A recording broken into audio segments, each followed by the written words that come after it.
Taiwan Special, number 3 of the week. Today should be December 27. If I'm not mistaken, Congress is supposed to be back voting on stuff today.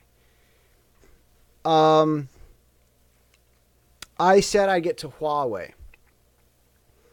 Okay, Huawei. What is Huawei? Huawei is the second largest smartphone manufacturer in the world. The largest being Samsung. Number 3 being Apple. Now, I could say a lot of wonderful stuff about Samsung. They actually own Node.js, which is just growing. Samsung has an Ubuntu app on their phones, which, if you're using Linux for anything, if you're a developer, if you're an Ubuntu user, wouldn't it be awesome if you could just pull out your smartphone? Wouldn't it be awesome if you could pull out your iPhone or your Windows phone, whatever? Linux, Android is built on Linux.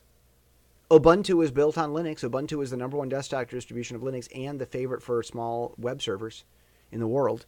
Wouldn't it be great if you could pull out your iPhone and tap on an icon and there is an Apple desktop running OS X? Wouldn't that be awesome if on your iOS iPhone there was an icon to run OS X? Bluetooth a keyboard, plug it into a monitor, and your iPhone becomes a Mac Mini or whatever. You remember those little tiny Mac things? Little tiny. Wouldn't that be? It's not true. Wouldn't that be awesome? Wouldn't it be awesome if your Nokia Windows phone had an icon on it called 10, and you tapped on it, and it started running full-blown desktop Windows 10? And you plug, you Bluetooth a keyboard, you Bluetooth in a mouse, you plug it into a monitor, and there you are, full running desktop. Or you can do the tap on keyboard and run the thing on your phone too. But wouldn't that be cool? Well, Samsung has that. That it has an app that runs Ubuntu desktop. So you can use your Ubuntu desktop for your code developing and whatever. You got Ubuntu in your pocket. The desktop computing with all the stuff is in your pocket. So Samsung has done this. And this is brilliant. They own Node.js, which is just taken over the world for writing apps in your phone, apps on your desktop, designing websites and stuff. And it's good reasons why it's growing. It should be growing. It's good. I'm studying it myself. Haven't started classes yet, but I've got to finish some other projects first. But I purchased it. I purchased the Node classes, and I'm going to be learning. I'm enrolled, man. Node is the thing. Samsung's doing that. That's number 1. So if you want to get a phone, get a Samsung. Look, Apple does some really great stuff. They're very stable, very, very stable. But Apple stuff isn't open. It's very closed and very proprietary and very, very much, I want to consume and be a user and not have any clue what I'm using, but I want to enjoy something nice while someone does all the work for me. That's what Apple is. It's not for people that want to know what they're doing. It's not for the Tony Starks who want to build the suit that they're flying. It's not for people that want to really understand what's under the hood. It's not for drivers that want to know how to change the oil in their own cars. It's not for drivers that want to know how to fill up their own gas tanks. Unless it's like push the fill up button, I suppose you could have. But no, what if you had a push the fill up? You went to the gas station, you pushed the fill up button, and the gas thing automatically came out and plugged into your, instead of you having to pull out to get. No, seriously. iPhone users don't even know how to so much as put in the gas plug into their phones. No, they don't. No, they don't. The cable is much easier. Look, you're allowed to smoke a cigarette and light candles when you plug in your iPhone. You're not allowed to do that when you put gas in your car. You've got to be careful with stuff. There are laws regulating how you fill up your car with gas, not how you plug in your iPhone, how you plug in your iPhone. All right, okay, so now that I've established that Apple, Apple's a great product for people that don't have a clue what they're doing. That's wonderful. But it's closed, and I say go Samsung. Because it's open, more people can be contributing to it. And that means more people making it great. So, that's Apple. And that's Samsung. All right. No, Apple's got a lot of greatness. I'm just biased, okay? I'm just biased. If you got your little iPhone, fine. They make great videos, like really. And they can edit some stuff. All right. Between Samsung and Apple is Huawei, this Chinese tech giant. It's worth billions. And now we're finding that this executive that got arrested in Canada has ties to Mao Zedong, to Mao Zedong. Her father worked closely with Mao Zedong. Or something like that. Excuse me. She's got rich friends in, shall we call it high or low places, whatever. They're extreme places. And they've been trying to do their 5G network. It's like 100 times faster than fiber optic or something like that. Like it's like 5G is obnoxiously fast. And they're trying to get their state spy on everybody. It's contract, it's the law. Their state-controlled internet to be the backbone of the world's internet. Are you joking? And now she's been arrested for something, violating some international law or whatever about supplying tech to Iran or something. Why didn't she even think that she could get arrested while she was in Canada? Okay, this is what I got to tell you about today. China is a country without rules. Rules to them are just these silly things that we idiots in the West, make up for ourselves. China deserves, in their opinion, the Chinese, they deserve it. So whatever they do is right by definition. What is morally right? Well, it's whatever China does. That's how they see it. They really believe that rules and contracts and agreements are just a joke for us silly people who think that silly stuff and that morality, whatever, actually matters. You just do whatever you want. You could say man is the measure. That was Protagoras, the sophist. But people, you've got Thrasymachus, might is right. Homo mensura, man is the measure. That's Protagoras. You have Gorgias, all statements are lies, so just be persuasive. You have classic sophism running China. And China is the measure. It's not man is the measure. China is the measure of the existence of things that are not, of the existence of things which are and the non-existence of things which are not. So, doing pretty good for being tired, huh? Okay. So, China just does whatever they want.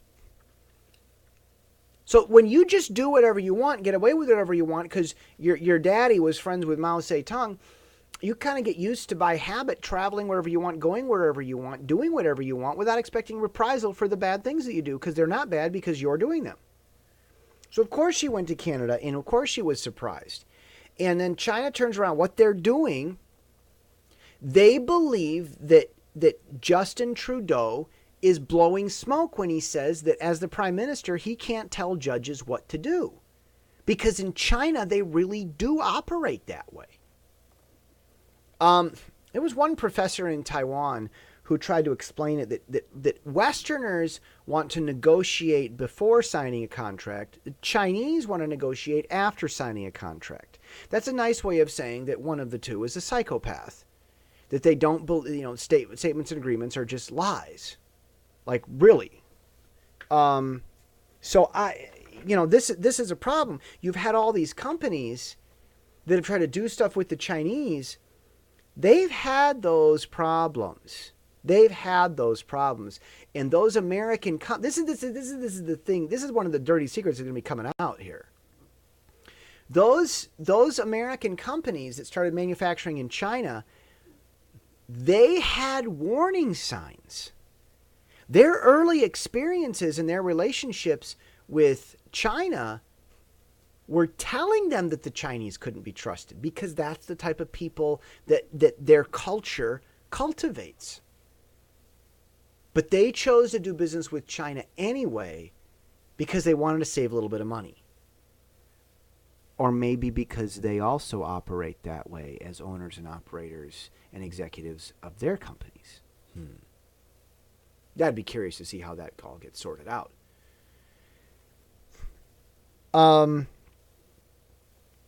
Okay, so, excuse me, Huawei. Now, Trump's coming along. Oh, sure. You know, I'd consider taking some action. If China helped us on trade. That'd have to be an awful lot of help on trade for Trump to make his. I mean, Trump's supporters are not gonna want Trump to let that girl go. China would have to cancel all U.S. debt. They'd have to pay us to buy their products. Like, China would have to do so much in order for Trump's support base to allow him to send this girl back to China. No way. No way. I don't think it would happen. I think, Rush Limbaugh calls it baiting, but I don't think that's what it is. You see, Trump comes in here, but Belize Ford, Trump, well, boy, she sounds convincing. We oughta. I want to listen to what she has to say. And a few days later, so where was it? Oh, I don't remember. Well, I had one beer. That's what I remember. Well, okay. Well. When did it happen? I don't know. Well, who were you with? I can't remember. Well, what house was it in? I don't know. I don't know.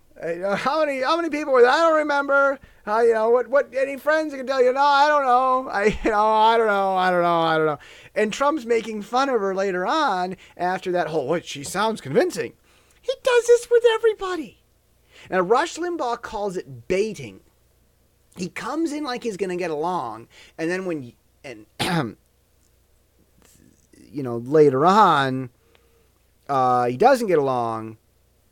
But it seems like he was in the beginning. I'm not. Limbaugh calls it baiting so that people can recognize it. But just to be more technical than Limbaugh here, excuse me, pardon my French. What I think's actually going on is Trump he's communicating that he's cooperative. He's communicating when someone comes out and says, I want to do this, I want to do that, and it's really convincing, and a lot of people aren't sure what to think yet, and it's dangerous to say, oh, that person's wrong, even though Trump might know it because of inside information that we just don't have yet. Once we have the information, we will say, no, that can't be true, just like Trump will. But, okay. Early in those stages, Trump isn't trying to bait people. He's saying what should be the logical conclusion given the information available to the public at the time. He's proving that he's cooperative and willing to listen. I mean, Dianne Feinstein was sitting at his table, at his little meeting room table there. There's this long table the president meets in, and he has a chair at the center of it. And she said, well, we want to have this, and we want to have, I forget what it was. It was something important to Democrats. And Trump, well, Dianne, we can do that. And she, what? Yeah, we can do that. But here's the part about this. When Trump starts talking cooperatively like that, he doesn't mean that he wants to change his colors. He means if you give him what he wants, of course he'll give you what you're asking for. Sure, he really, really will work with you. He won't let you run him. He won't bow down and let you decide everything he does any more than you're going to let him tell you what you should do. But he really will work with you. That's what he's That's what he's trying to communicate. So when we've got this Huawei thing going on, I consider taking action if we got some good trade deals from China. Yes, he is objective.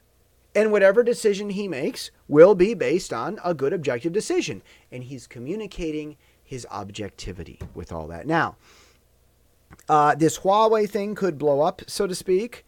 I think what's going on is, we've got this 90-day thing. And I think that in that, Trump's biding time, or maybe buying time. He's got stuff squared away with Russia, as I explained yesterday about Syria.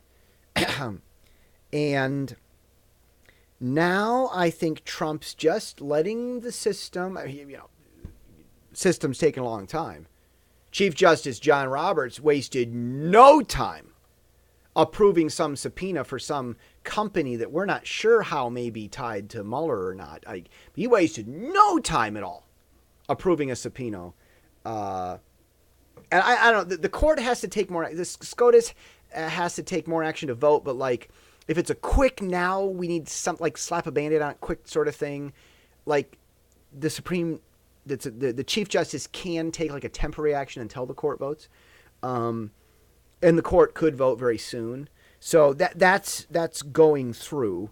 Courts can work quickly if they want to. But I don't see anyone trying to make this process with this Huawei executive go any faster. I think what we're looking at here, this Huawei executive, she's a Chinese treasure. And of course, where to listen to more what I have to say about this stuff. But I think Trump's going to be keeping her as a card in his pocket to irritate China, to push them over the edge when the time is right. I want you to look at what's happened in Taiwan. China is really, really, really becoming a threat to what the United States would want. So, the U.S. wants this, China wants that. This is not going to work out. And the U.S. is going to see this as there being a need to at least get these in their view, irresponsible people out of power in China. That's what I think is going on. And I think the U.S. has decided that they need to provoke China to a war so that they can get the bad guys out of China, so that China can rise with good guys at the helm, or something like that. Kind of like Japan. Like Japan was the experiment, and China's the real deal. Like, I wonder if that's going on. Maybe like that's how it looks like. I mean, the war with Japan started as a trade war. It started as a trade war. It never really was a trade war. The goal was to get rid of an emperor that had aspirations of global domination. And they succeeded in doing that. And I think that there are certain minds in the Pentagon that think they can do it again. And so we're looking at a provocative thing where everything's going to all get set just right. And I want you to consider this. A lot of the local governments in Taiwan just elected this old establishment party that always loved to just surrender everything to China, like countries surrendered to Nazi Germany. They just surrender. And a lot of these local mayors, a lot of these local governments are going to go in thinking that if China attacks, if they support China, that China will help them. A lot of them, I believe, really believe that in Taiwan. I'm not telling you what I think about this. I'm just telling you what I see. But Taiwan's central government, the United States federal government is a central government is what they call it. But it's not really central because it's multiple sovereign states, so we call it a federal government. But most countries, they wouldn't call it federal, they call it central. Maybe national, but central. Okay. Taiwan's central government, they're the opposite party. They are not kowtow and bow down to China. They're let's be friends with the United States party. Now, traditionally, the other party was always friendly with the United States. But nothing much was happening back then either. When it's time to show true colors, that old party chums up to China. So you got that old chum up to China party about to take office at local governments, and you've got that friendly United States support the people in Taiwan as its own country with its own government party controlling the central government. Well,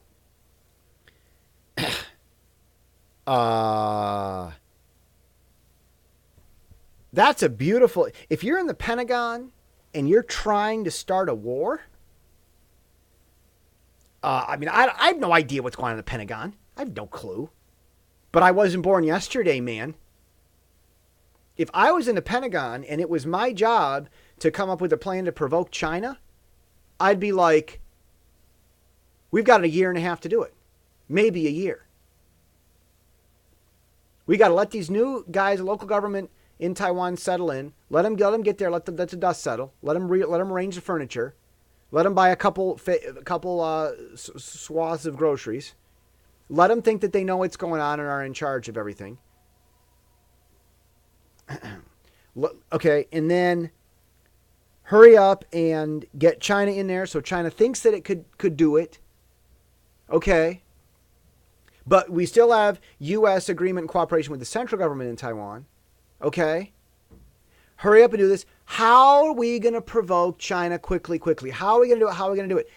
I'm not advocating this. I'm not in favor of this. I'm just telling you, if I was given that job and I was working somewhere, with military stuff, I would be looking at this Huawei executive and I would be saying, this is a great last straw to irritate China and provoke them with Taiwan. So I'm going to be looking at other potentially provocative things taking place. But if you understand Asian shame culture, all you have to do is look at what the U.S. has been doing with this back and forth. Yeah, let's be friends. Oh, and by the way, you're the threat. China's a big, dangerous threat. We have to go watch them. So we're sending 2 sailors on a little tiny sailboat to go watch them. Like that kind of stuff. Like, we didn't actually do that, but we've been doing stuff kind of like that. That kind of stuff just really is irritating them. And it's just year after year of this. You didn't move out of the way. We're sending 2 more little 2-man sailboats next time. And then, you know what? We might send our aircraft carrier right into your port. What do you think of that, huh? Oh, wait. Well, I don't know when we'll do it next month. And then next month comes. Oh, no, we'll do it next. Well, no, we'll do it tomorrow. And then they do it 3 days later. Like, that kind of stuff has been going on, and it's just been irritating the Chinese. U.S. has been doing everything that, it's like, I've been living with these Asians for 10 years. And when now a lot of the younger people, they try to not have this pride shame thing, but the older people are stuck in the same generational cultural baggage as mainland China. And what the U.S. is doing, if you were to do that on a personal level, on a social level, in the job place, with your family, with domestic decisions, with your business partner, if you were to do that stuff on a social, personal level, it would so irritate the people from that culture. All right. I think that's what's going on, and I think that Huawei is probably part of it, but I'm just guessing based on what I see and what I get and what I understand. I don't have any special information. I read the same newspapers you guys do. So there you have. You want a good Asian newspaper? South China Morning Post. I think it's semi-objective. It is under China's thumb, but it's obviously on a long leash. But they get a lot of news shows up there. South China Morning Post is a great newspaper, and their logo means I want to communicate with you. I don't know if I'm going to air on January 1. I might do it. No, I don't know. I suppose... I don't know. I might air on January 1 because I'm airing on Christmas, but I'm not recording Christmas, so I'm not going to record on January 1. Merry Christmas. Merry post-Christmas, and see you next year.